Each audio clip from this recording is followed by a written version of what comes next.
Aloha, this is Radha, and I'm here to talk about Jupiter's new transit into Taurus. It's happening today, May 1st, and it's going to be a year-long transit, so it's until May 14th, 2025. Jupiter is our planet of beliefs. He's guru, he's the teacher, he's children who are our greatest teachers. He brings us into a state of expansion, and our expansion is ideally towards wisdom.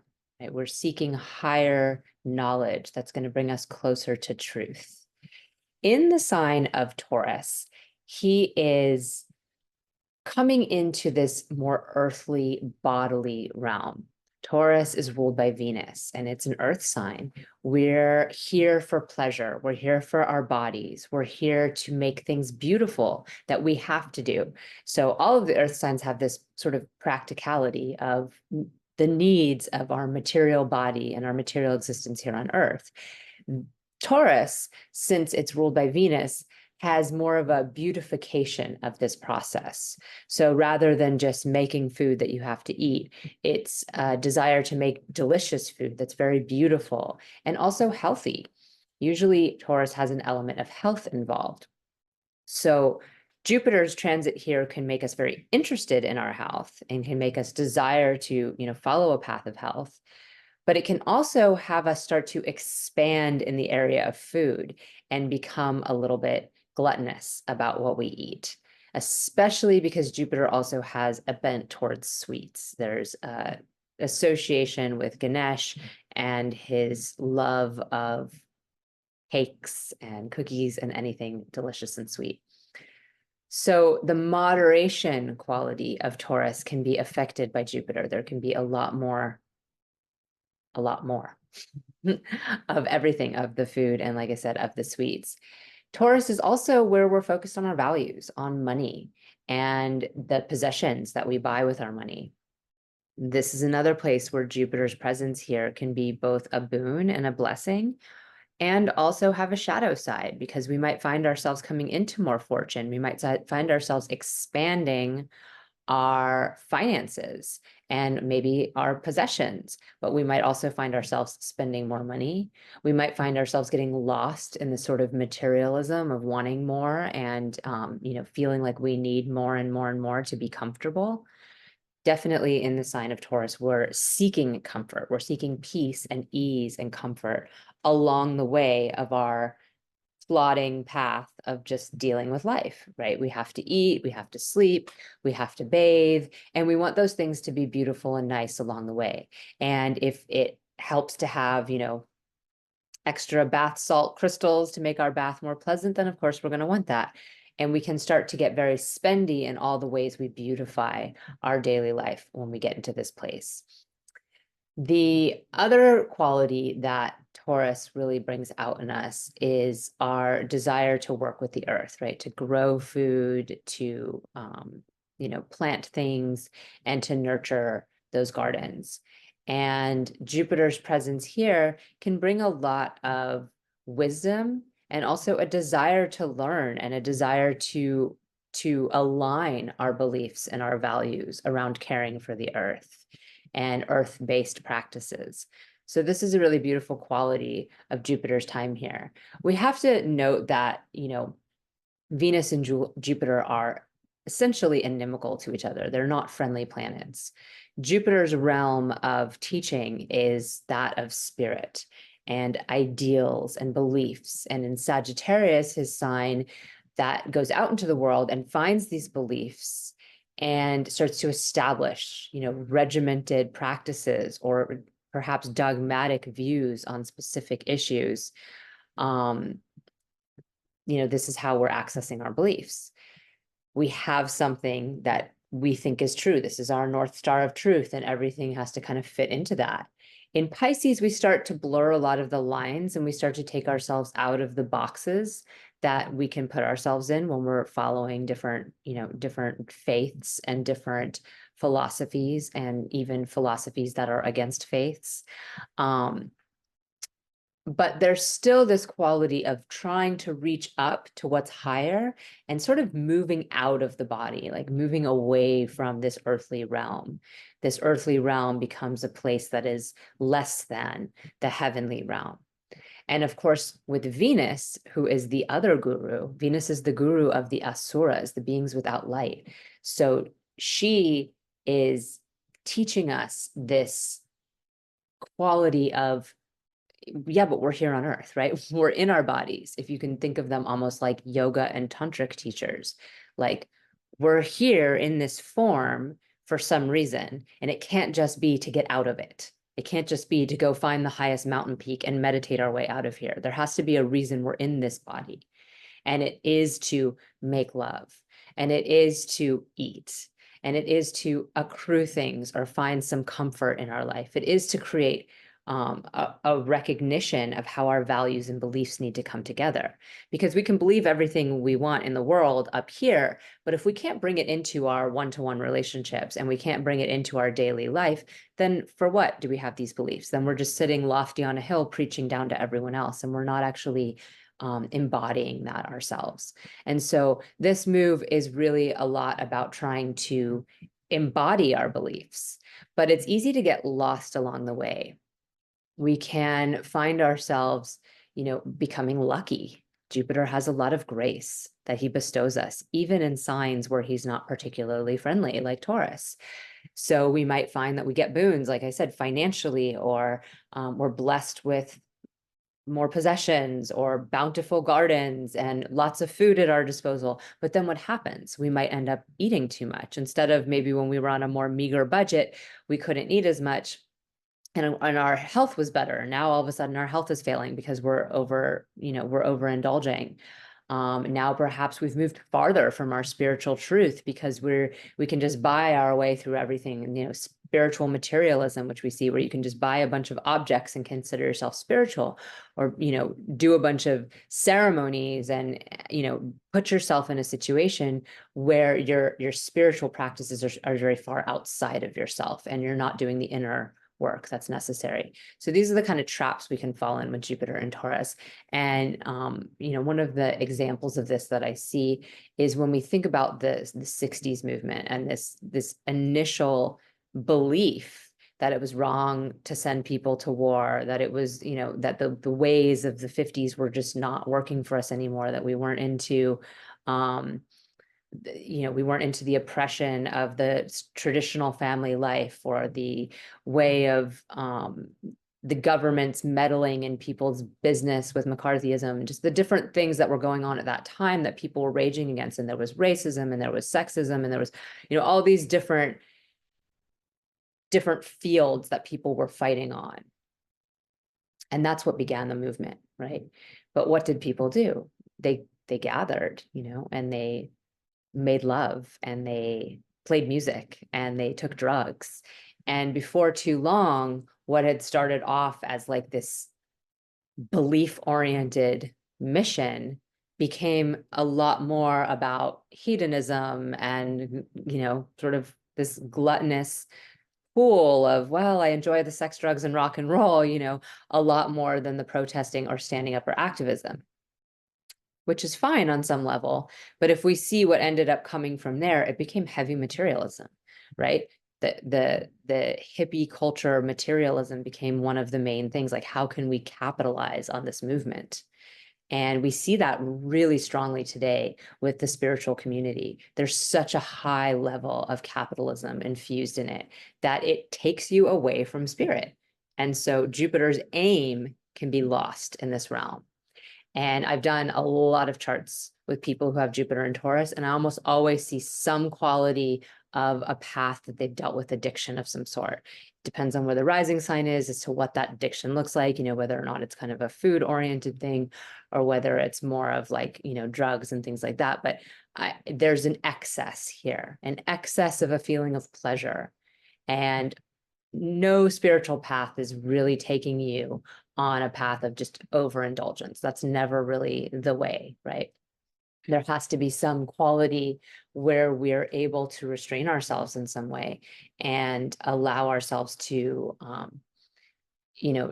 to really take care in what we're choosing to consume, not just into our food, but what we're choosing to consume in terms of media, what we're choosing to consume in terms of our relationships and the ways in which we engage with other people, the ways in which we use our sexual energies, very related to the ways in which we use our money.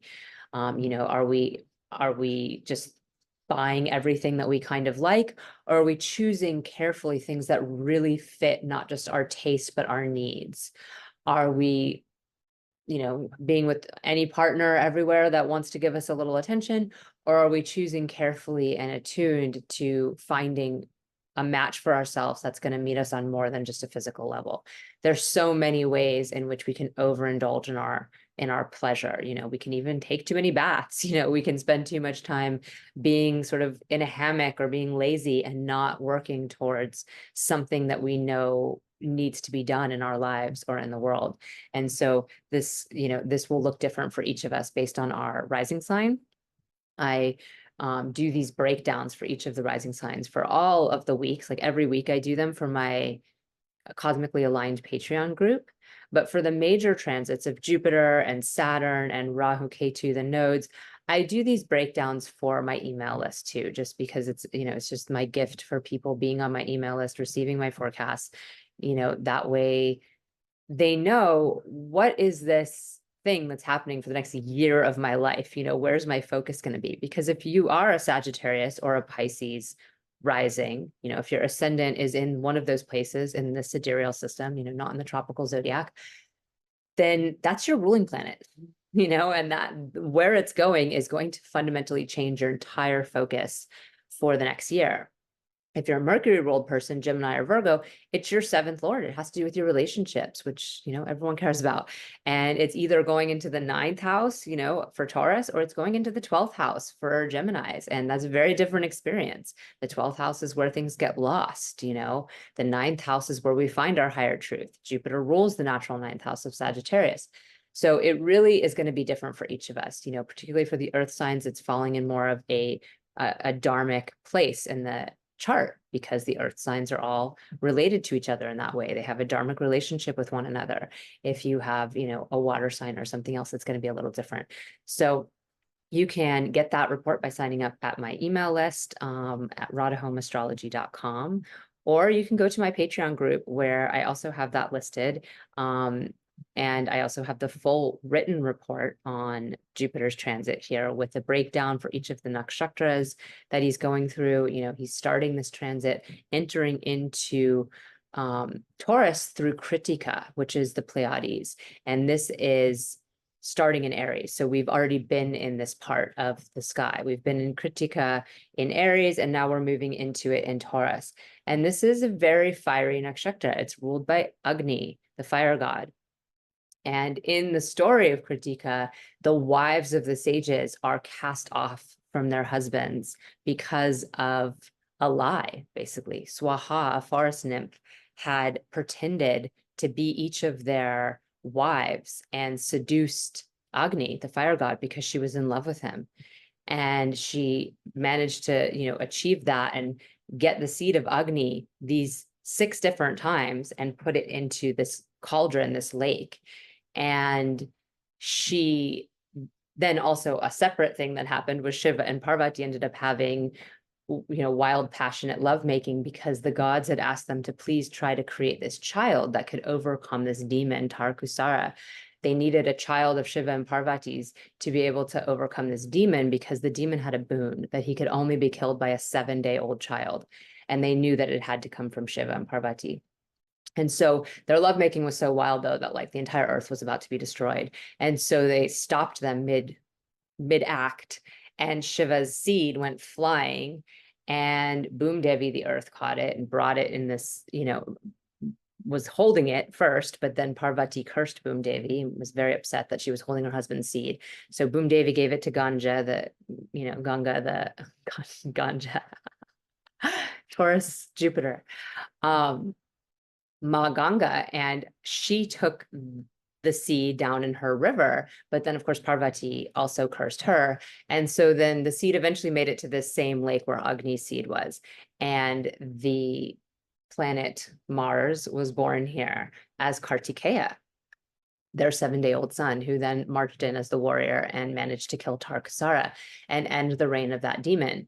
But in the meantime, the sages had cast their wives off because they thought they cheated on them. They didn't, but they thought that they did with Agni. And so they cast him off and to the sky. And so Kritika has this quality of sight. Fire gives us this spiritual sight, this ability to see through things. And Kritika is to cut. It's literally to cut, like they were cut off from their life and cast into the sky, where they then became the mothers of Kartikeya, because he was so wild and crazy. Before he turned into the soldier to go fight the war, he was so much that the gods actually gave him to these women in the stars and said, you kill him, like put poison on your breasts and kill him because he's too insane. We can't handle him. And they couldn't do it. They decided to nurture him with real breast milk instead. And he ended up turning into this warrior who saved the day. And so he himself has this quality of being cut into parts because he has all these different parents, all these different people who claim, parenting to him. Agni is part of his parenting, Shiva and Parvati, Boom Devi, Ma Ganga, and the Pleiades, the sisters in the sky. And so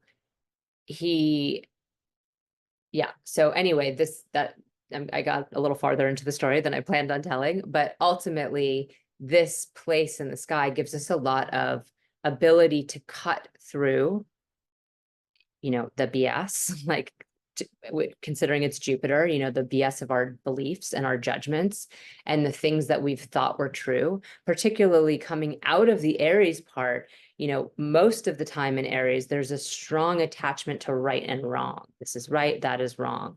Well, as we move through Kritika, we start to see the ways in which, hey, maybe I'm wrong, And I talked about this a little bit with Mars being in, and maybe I'll just do a quick, I was gonna not really share the screen so much, but I'll do a quick flash to the screen. With Mars being in Pisces, we could see that there's this quality of us looking at the ways in which we are actually not fully living aligned with our beliefs, that we're judging others as being wrong, but actually maybe we're wrong also.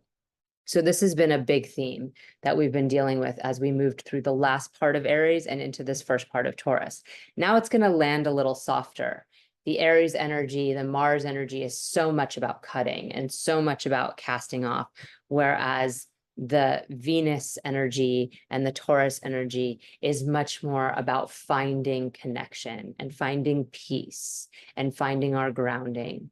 So even though we still have this Kritika, this cutter star, and this quality of the fire that's burning away anything that's not truth, essentially, is the way we see with fire, there's still this ultimate grounded cauldron of earth holding us, wanting to plant flowers, wanting to make bridges rather than fences, wanting to create ways in which we can connect and commune with each other, and really out of a selfish desire for our own pleasure, because we realize that we have more pleasure when we are in communion with others. And of course, Venus is here in Aries for a while. Let's see, she's here for another couple weeks and some change. So about 2.5 more weeks, we have Venus still in Aries, and we saw the sun switch in that time too while I was doing that. So, about May 19th, we're going to have both Venus and the sun now in Taurus as well. So the energy will start to really take on this more earthy and beautified energy. But of course, we can see here, look, Mars Rahu exactly conjunct at that same time as we start to get blessed with Venus finally moving into her own sign. We can see that the anger that's been sort of percolating beneath the surface might really start to get explosive here. But of course, that's another video for another time, but just to sort of show us where things can go. Anyway, I hope this is helpful. If you do want to sign up for that email list, again, it's radahomeastrology.com. If you want to look at my Patreon group, it's patreon.com/radahomeastrology, and you can get lots of different reports there. And I do that weekly breakdown for all the 12 signs. Have a blessed Beltane. This is May 1st, and rest of your week, and I'll see you again soon. Namaste.